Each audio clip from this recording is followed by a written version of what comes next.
Welcome back to the Legislative Lounge. I am your host, Nate Bigelow, and I have my co-host, Mike Bales, here with us today. How you doing today, Mike? Oh, it's a beautiful day in Arizona. It's actually getting really hot. It has been kind of rainy and muggy and stuff here in Texas, but I see the sun popping out this week, so hopefully we have a nice, bright, sunny Texas again.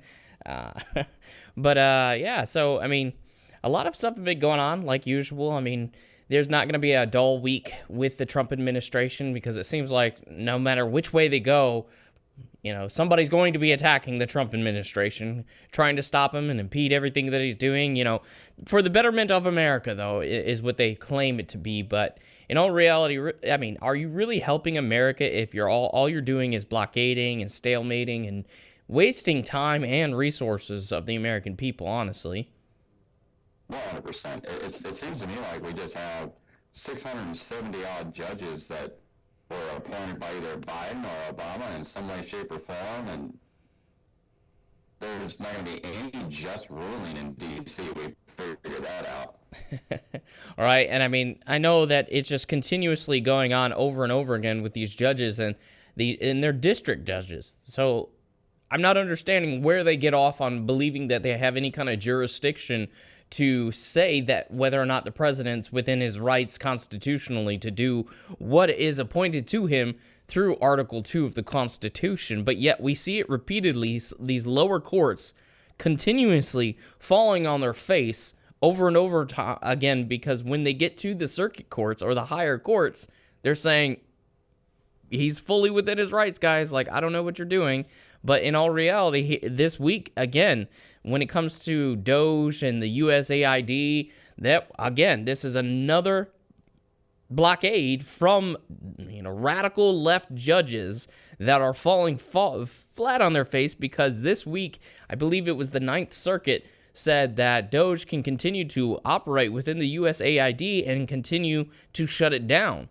So there again, we see the Trump administration outperforming or outknowing the Constitution rather than judges who are supposed to judge on these particular matters. But the problem is that these lower courts don't realize that they don't have jurisdiction to say whether or not something is or is not constitutional, especially when it comes to the executive branch.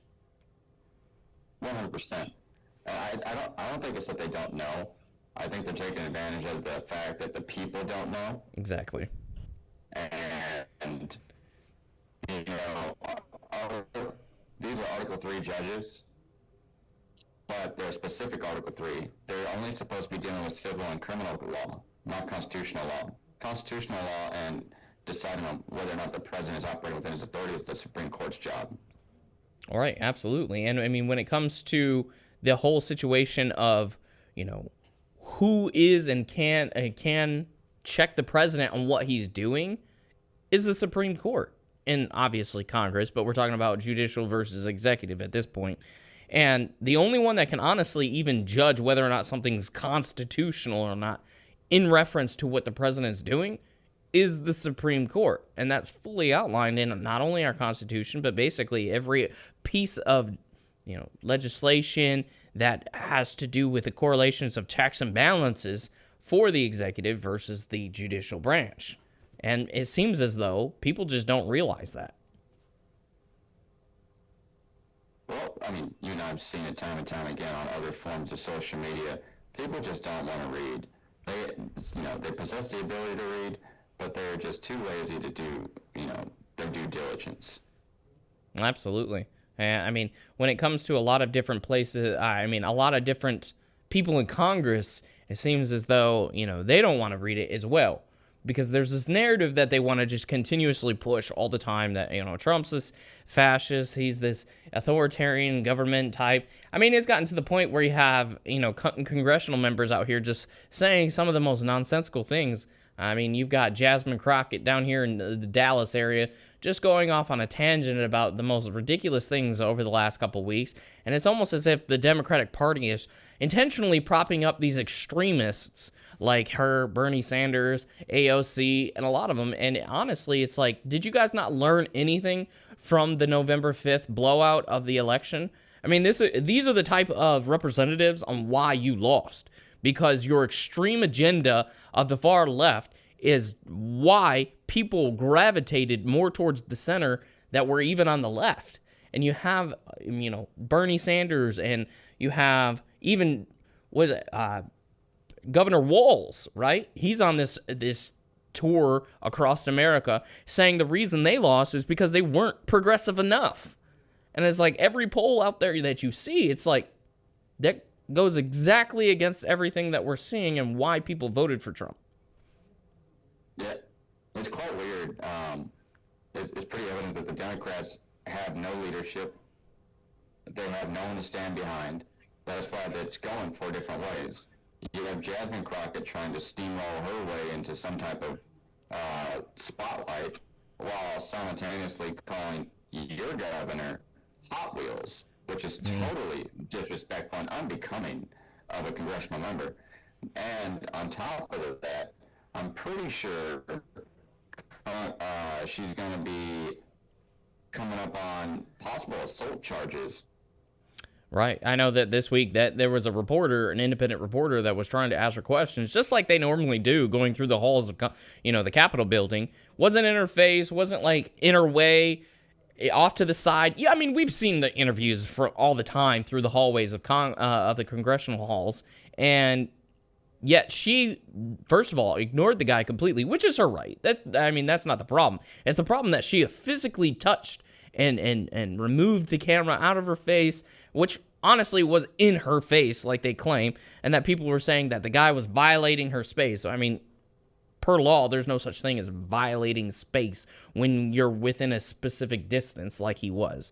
So that in itself, but even still, if he's within her realm of asking her a question, which doesn't give her the right to physically touch another individual. Like, I don't know if people have just lost their mind completely, but it seems as though in today's age that people are feeling as though just because somebody may say something to you, or you might feel as though that they're in your space, that you get some kind of superseding, right to physically assault somebody just because of what they say that you don't like. Like, oh, they said something racist. Okay, how about we just be an adult? Because I've had numerous people call me racial slurs, and I'm just like, okay. It doesn't give me the right to physically assault you because you have the right to free speech. Whether or not you like that free speech or not doesn't mean that you don't have that free speech. So that's kind of my thing, is that we're seeing a lot of these people in Congress just saying the most ridiculous things and feeling as though that they have some kind of superseding, oh, I'm not going to be affected by this, or, I don't know. I don't understand what these representatives are thinking in their minds when they're supposed to be the example to America, right? 100%. I was watching one of your videos yesterday that you made, and I believe it was Jasmine Crockett again. She said, Democrats have never called for violence. And, you and I know that definitely not to be the case. No, absolutely not. For the listeners here, you can go on to basically I've got it all on my platform. So you have Democrats completely. Now, I'm not saying that the Republicans aren't hypocritical in some senses, right? Because I call them out too. And we're going to get to a Republican that I absolutely don't like here in a minute, that unfortunately Donald Trump endorsed. So we'll get to that in a moment. So they're out there, don't get me wrong, but in this particular case, you have Democrats always trying to take this moral high ground, think as though that they're the superiority of what it is to be a moral individual. Yet here we are with Jasmine Crockett, and we've seen people do it across the board. I've seen Bernie Sanders, I've seen Hakeem Jeffries, I've seen several others in Congress talk about how, the Democrats are the voice of peace and inclusion, and we never call to violence, just like Jasmine Crockett did this week. She quite literally said, the Democrats have never endorsed political violence. But in all reality, I put together a compilation of not only her words in 3 different instances where she's talking about punching Ted Cruz or any of these other things, but we see a litany of individuals like Nancy Pelosi, Joe Biden himself, and Ralph Nader, Chuck Schumer, a bunch of them talking about Maxine Waters, since we're here in Houston, we'll talk about her, and even Al Green, talking about how they should have some kind of uprising, or, if you see a Trump supporter, punch him in the face, or how they want to take Donald Trump behind the gym and beat him up, and all these other things. It's like you guys actively call for violence against Donald Trump over the last several years. And that's why you see in the last, year or so, we've seen numerous attempts on Donald Trump's lives. So to sit here and act like you're the moral standard of America, while at the same time having all of these recorded instances where you're calling for either physical or some type of abuse or attacks on not only Donald Trump himself, but specifically his supporters. And to me, that is not a representative that should be in office. 100%. And the hypocrisy knows no bounds. We see it time and time again, especially with the most recent thing that came up with Pete Hegseth with the Signal chat. And the quote, I don't think the Democrats are in a position to speak about national security when Joe Biden had classified documents in his garage underneath his Corvette. I mean, this whole situation with the whole Signal chat in of itself is a little goofy because, they're sitting here saying it's a national security threat that anybody could have just gotten into it. Obviously, it was somebody that knew the individual reporter themselves, and I'm going to reserve judgment at this point until full proceedings are done in regards to determining whether or not that information was actually classified. Because when I'm looking at, in all reality, they talked about the attacks 2 weeks ago. AP even put out an article about it. Donald Trump talked about how they had plans in place to attack the Houthis and all this other nonsense of just around the situation. Just seems as though that there might be even a mole within the Trump administration. And honestly, that wouldn't be surprising to me because we already know, Donald Trump hasn't had a great record of picking individuals for his cabinet or any kind of position that, involves communication with him or his team in the past. Of everybody in his last administration cabinet, I don't think a single one is currently in it right now. So that in itself can tell you that, there might be some situations right now where an individual's, might be a little conniving and trying to take him down from within inside. Because, we've had several people in the past, like Bill Barr himself, or, the AG that he had last time. He was a great individual at first, and then all of a sudden you see this kind of turn, this flip of the switch, and it's almost as if he was like, dare I say, paid off, because he completely flipped heel. And you might start to see that here. Yeah, I think time will tell when it comes to his cabinet picks and the people he's taken on this journey with him. But as far as the Signal chat, from what I've seen that the Atlantic has released, it doesn't look to me as any type of classified material. It may be sensitive just because it has times, but it doesn't give you any type of specificity as to the date. And typically with military operations, you're going to use a date-time grouping in order to be specific with those operations, and there's nothing of the sort in those. There's no actual specific targeting metrics that are discussed in the text messaging. So, and on top of that, you had the reporter who published the information. He only did so after gaining the approval of the White House, and specifically talking with Caroline Leavitt in regards to, is it classified or is it not? And she said none of it's classified, but it is sensitive, and we would like it if you wouldn't publish it, but we know you're going to. Right. I mean, for anybody that doesn't know, this is the same individual reporter, Goldberg, I believe his last, or is that his last name, Mike? I think it's like Jeff Goldberg or something like Yeah, that. Goldberg. Okay, so I was right on who it was. Yeah, Jeff Goldberg. This is the same individuals that was behind the whole Russia, the idiots and losers comments. Like, this is the guy that has ran with hoax about Trump for a number of years. So that's why I say I want to take a deeper look into Mr. Waltz, the one that was supposedly the one that put him in the chat itself. Is like, first of all, why do you have his contact?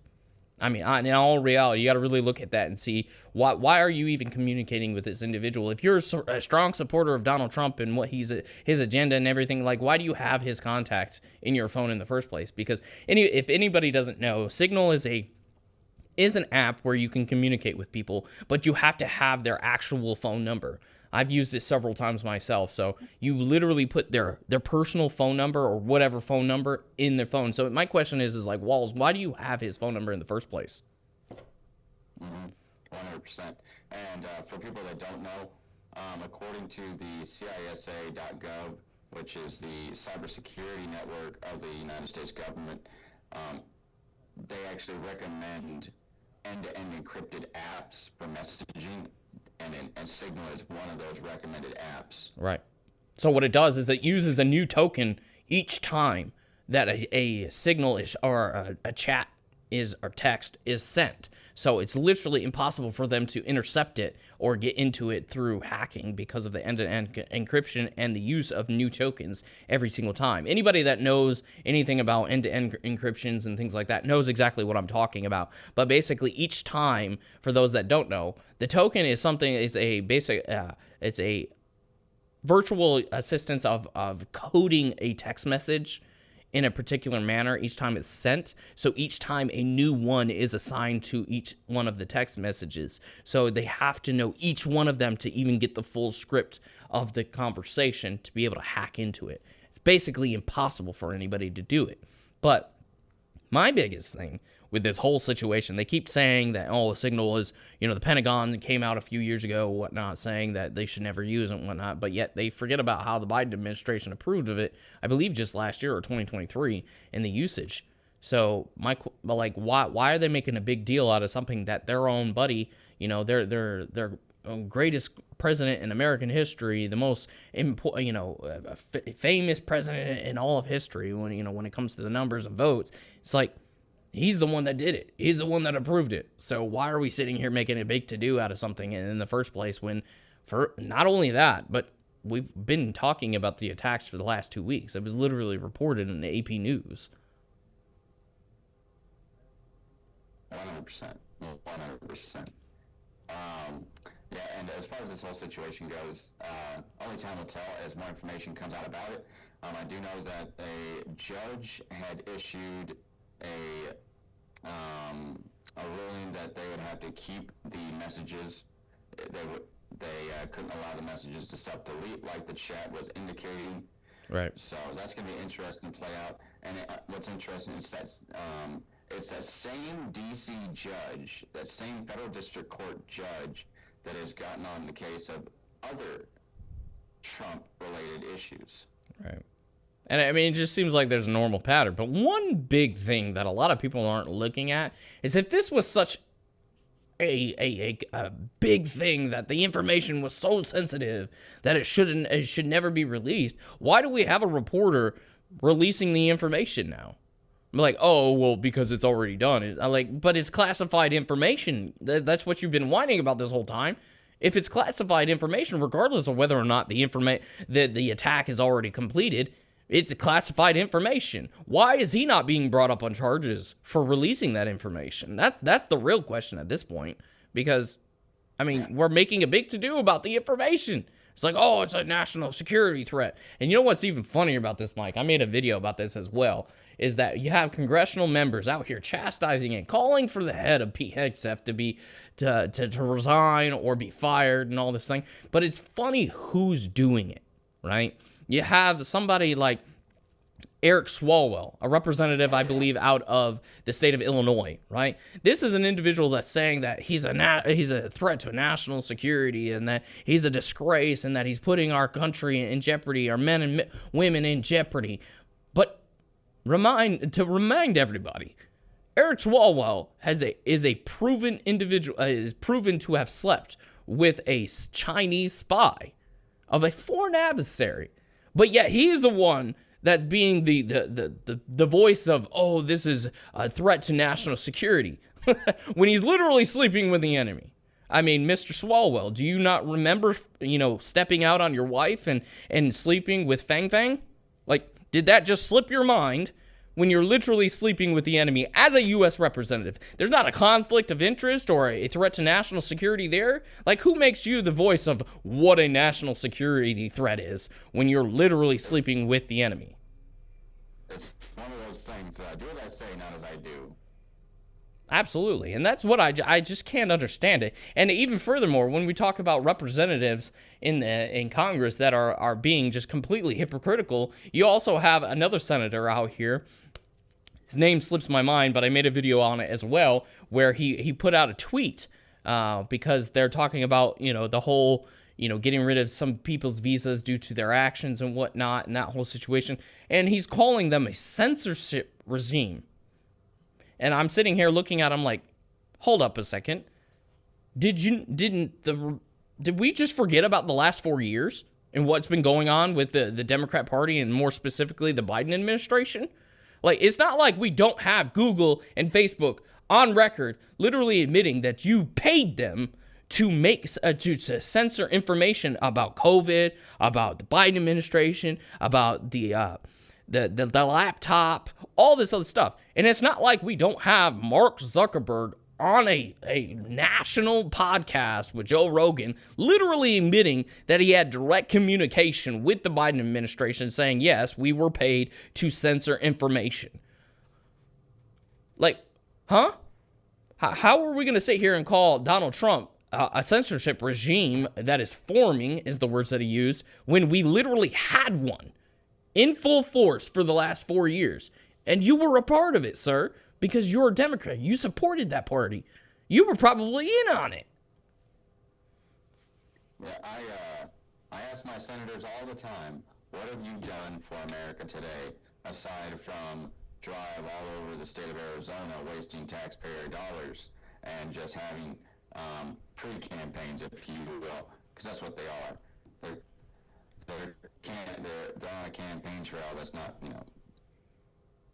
not doing anything for us. The Democrat Party is not doing anything for us. The Democrat Party has lost sight of caring about American citizens, and they've only cared about illegal aliens because, allegedly, in my opinion, that's where they get their voter base. Right. And I mean, so I was able to find it. It's Senator Chris Murphy, I believe out of Connecticut. This was the tweet. I want to read it so people can see this. This is a Democrat who was a strong supporter of the Biden administration, right? And this is what he said specifically. This is bone chilling. We are watching a censorship regime forming. Everyone in America, citizens and green card holders, has the protection of free speech. And yet, for the last 4 years, you see conservatives across all platforms. I mean, was it Dan Bongino himself had to remake his YouTube and remake his even Rumble because it was completely shut down. And Mr. Murphy? There's no way that you're gonna sit here and call Biden or the Trump administration a censorship regime when you literally shut people down across all platforms from even speaking, let alone being able to say what they want to say. How many accounts have we had, Nate? I mean, I know on TikTok alone, myself, I've had over 71 accounts because I keep getting banned. Yeah. I've had Instagram, and this is actually what's wild. I don't know anybody that's had an Instagram because they're usually not very. They've gotten stricter on it, but they don't. I've had Instagram accounts banned. I've had Facebook accounts banned completely, permanently, where I've had to make an entirely new one.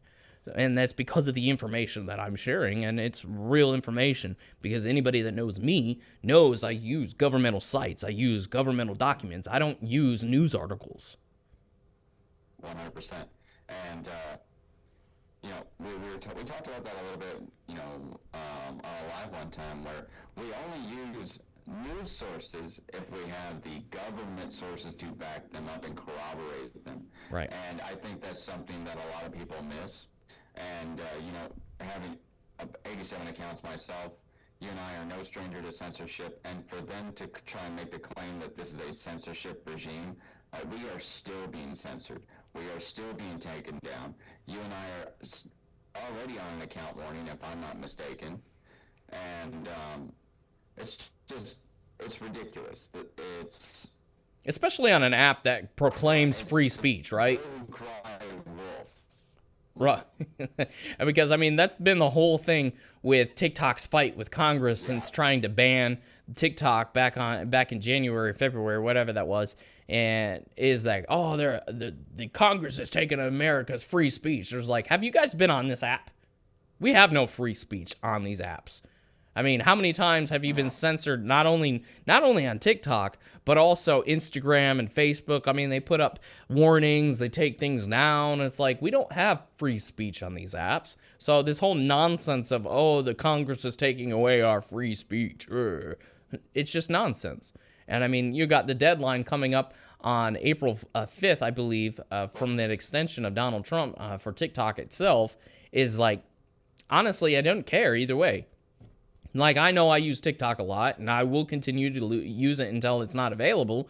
But at the same time, it's like, we still have to monitor what we say, how we say it, in the direction that we say it, or else our entire platform is completely debased. We self-censor ourselves so much that I've actually caught you saying TikTok lingo. Yeah, they've basically brainwashed all of people into speaking different ways. Like, it's gotten to the point where the censorship is so bad on these applications that we've had to create words so that we don't get banned. Like saying things like, instead of saying kill or murder, we say unalive. I mean, it's just the most nonsensical things. We can't say, when we're talking about German history, we can't say the word Nazi. We have had to make things up and say Schnazi and just stupid stuff like this. We can't even remotely, say that somebody, even in a respectful debate, we can't say, well, you're just not smart or you're not educated on this kind, because your life will get taken down because of bullying and harassing, even though you have the proof to show that these people don't know what they're talking about. But, God forbid, we have free speech on this app. No, that's why I'm hoping that somebody that is right-leaning purchases that app. If not, if it goes away forever, I really don't care. Right, and I mean, we can tie this into a different area, really, because there's been talks of Donald Trump even pushing out further this ban on TikTok to, I believe, May 5th. And within that is because he wants to facilitate this potential sale of a group of individuals that has a kind of, like, we have theories about who it is, and there's been rumors and talks about it, but there's a group of individuals looking to buy the platform here in America so that way they can, obviously, have the issues with Congress taken away in regards to the Chinese having our information, which they have our information anyway. So, I mean, there's really, it's redundant, honestly. But in that deal, Donald Trump was like, hey, China, if you sell it, I'll start. He even mentioned taking tariffs off of China to be included in the deal, which is kind of interesting to me. So, I mean, like, it's either a reduction or a removal. Right. And yeah, I mean, when we can even move into that area and talk about how everything with Canada, because I know this week, he had a conversation with the new prime minister there in Canada. Do you know anything about that, Mike? I know there's, over in Canada, it's pretty intense. I know there's some members of their parliament that are saying that their relationships with us is completely over. And it's all because Donald Trump imposed a 25% tariff. Mm-hmm. And which I think is so ridiculous. when you look at the fact that they tariff us in multiple different areas over 200%, over 100%, and they rely so much on us because we are the largest consumer of goods in the world. Right. We make up 75% of their GDP. I think it's very disingenuous for them to sit on a high horse when the Canadian government is not self-reliant. They need us to survive, not just because we are their biggest consumer, but also because we are their biggest security asset. Absolutely. I mean, and like we've been talking about it for weeks. You know, people going back and forth about the stock market, the egg prices, gas prices, all this other stuff. But across the board, everything is down where it needs to be down and up where it needs to be up. Like this week, I had somebody on. He was a capital management company. He was a CEO of it, talking about how, you know, the stock market is and all these other investments into America aren't actually as good as what they are. And it's like, what are you talking about? You understand fully that, you know, the more investments, I think there's been well over $3.5 trillion promised to by numerous companies and even foreign countries to invest into America, which is why you're starting to see a rebound in the market itself. I mean, gas prices are at a low, all-time low of over the last 4 years. Egg prices are back where they're supposed to be on a national average. I mean, obviously you have outliers like California, New York, and Illinois still with the idiotic policies that they have. So, you know, gas prices, egg prices might be in some of those areas up more. But in all reality, across the board where they need to be, it's where they need to be. And here we see individuals showing, the last day or so of the stock market. And it's like, it's in the red. See, haha, it's bad. But if you take a look at over the last week, everything is up over 20%. And it's like, how are you guys trying to hyper-focus on small, intimate details on the stock market, but not understanding that when you zoom out, it's a normal trend to go up and down, but it's always in an upward trend. I don't understand why they push these narratives because it's not their team. Like I've said before, it's sad to see how America is right now because it's like red versus blue. It's like we're rooting for a sports team. You don't want them to score or whatnot. And in all reality, it's like you guys don't understand. If the administration fails, we all fail. Like, I didn't like Biden. Mike didn't like Biden. But we did not root against him. We did not want him to fail and be a complete imbecile like he was. We just knew he was going to be. There's a difference. We absolutely were hoping that he would do great. I absolutely hope that Joe Biden and Kamala Harris would do we're doing great because Joe Biden was a walking corpse and wasn't really good for anything except chasing an ice cream truck. However, you know, when we talk about the stock market, when we talk about prices of everything, you know, you and I looked at the stock market over the past 4 years, and nobody seems to remember that the stock market almost dropped 6,000 points in 2022, I believe in the month of September. And I think when people look at this current administration, we have an entitlement issue as Americans. We want instant gratification, and it's toxic in our society. Donald Trump's been president for, 69 days, 70 days, and he has made leaps and bounds as far as what's going to, affect us long term.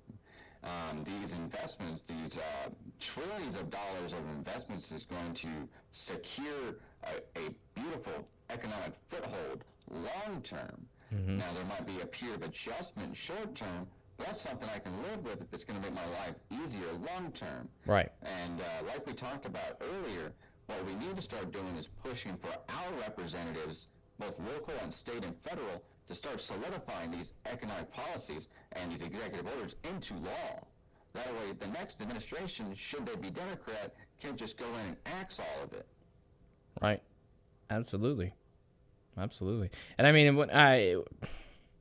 it's weird to see that individuals have such a mantra of, my team is going to, defeat your team right now, rather than looking at it from a whole. Like I say, you said 2022. We can use last year as an example when it comes to the stock market. There was, I believe, 7, I did a video on it as well for anybody who wants to go watch it. There's 7 different times that over this last month, here right now, the last month, it's the stock market in general has went down about, I believe it was 1,800 points or 1,500 points, but yet there's at least 7 different times just in 2024 where it did that or worse, but nobody talked about it. So it's always the hypocrisy for me that just I'm not understanding why we're in this, oh, my team's going to win, my team's going to defeat you type scenario, when in all reality, we're all on the same team. Like, I don't understand it. Like, if the economy crashes, your economy crashes, my economy crashes, don't matter who's in office. So you need to be rooting for whoever's in office when it comes to foreign policies or trade deals. 100%. You know, and speaking of people rooting for acts of evil, I know you mentioned Tim Walz. I remember seeing a video of him on stage talking about Tesla stock, and it makes him so happy to see Tesla stock dropping. And a lot of people were saying, showing that, and you could just imagine Elon Musk, everything that he's built. He has lost billions of dollars just trying to make America great, and trying to find waste, fraud, and abuse, which he's found. Doge has already saved the American taxpayer, I think, $180 billion. Yep, something like that. I was right around there. $180 billion. Right. But there is talk about Elon stepping away from government position in May, I believe, and he had set a goal for Doge, and that is to save $1 trillion. That $1 trillion would lead to that hypothetical $5,000 paycheck. Mm-hmm. So, but I mean, me personally, I don't think that check will ever come to fruition, just because that's got to go through Congress. I mean, it's just not going to happen. I'm not worried about the check. I'm not pining for money like that. I mean, know how to live within my means. I know how to diversify my income, and but when you look at Elon Musk, and I was watching a little bit of an interview of him last night, talking about his industry and whatnot, his electric vehicles being firebombed. For somebody to go after an industry over political differences, to hurt other Americans' vehicles for political differences, for political disagreements, it truly shows how much we've fallen as a country. You have people all over the United States being arrested. You have this one gentleman, Paul Kim. He's being arrested for firebombing Tesla dealerships, facing 15 charges, including arson, destruction of property, and possession of a fire device. And these can actually be escalated to federal crimes. And then you have a trans individual, Shaden Hessler, who was arrested for keying a Tesla vehicle. I mean, that's happening all over America, it seems like. He identifies as a she, but we know your DNA doesn't change. He's a he. And, these people are making impulsive decisions, not realizing it's going to ruin their lives. Yeah, absolutely. I mean, you got people out here, like another individual this week, tried to compare what's going on with the whole Tesla protest, quote unquote, with what the Republicans did in regards to, Bud Light, and the whole campaign with that individual. And then it's like, I'm sitting here and I'm like, there's no way that you're going to compare not buying a beer beverage or whatnot to literally destroying dealerships, personal property, and putting people's lives in danger in all reality. Like, we're not sitting here going to compare, maybe a couple individuals knocking over some beer at a Walmart or whatever to literally carpet bombing dealerships. Like, what are we doing? This is the reality that we're in, is we have individuals doing this, and then a lot of people sit here and say, well, what about January 6th? It's like, January 6th, first of all, it's constitutionally protected, whether or not you want to believe it or not. I mean, what they did, and it's not like it's the first time. I mean, if you want to go into the whataboutisms, we can talk about the takeover in 2018, 2021, and just recently, the last couple months, from leftists and radical Palestinian protesters and whatnot. Like, y'all didn't have nothing to say about them.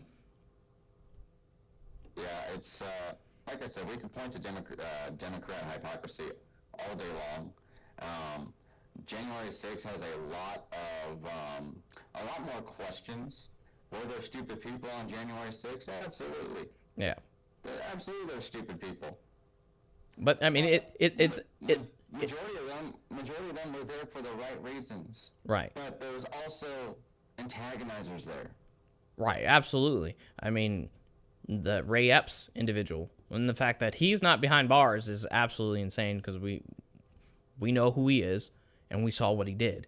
Right? We know he's not a Trump supporter, so him wearing the little cap and saying we gotta go into it's an agitation, and he's an FBI. So like the fact that he's still walking around free man is beyond me. But it's more so the individuals that is like sitting here saying we're the moral high ground again. It's the same conversation we were just having. It's like, oh, we're the superiority of morality, and yet. You have January 6th, and you're over here literally blowing cars up. It's like I don't see how you can claim to be the party of morality when you're doing the exact same thing that you've been whining about, and worse than the last few years. But that's just me. But moving into a different area though, Mike, I do show that. We have different things coming on. Like this week, we had J.D. Vance going on over to Greenland, talking about that whole situation in regards to France and everything. So, you got France and Denmark out here, not happy about the situation. You got a lot of Canadians and even Americans that aren't happy about them just going there, putting out falsehoods about how the people of Greenland don't want you there. Get out. And just like, even though when you see the videos of J.D. Vance and his wife getting there, it's all smiles and cheers and shakings of hands and, laughing at his jokes and all this other stuff. It's like, it doesn't really look unwelcome to me. But you got France out here saying that if the United States tries to annex Greenland, right, they're going to fight us. Ooh, it's just going to be one more loss on a litany list of losses that France takes.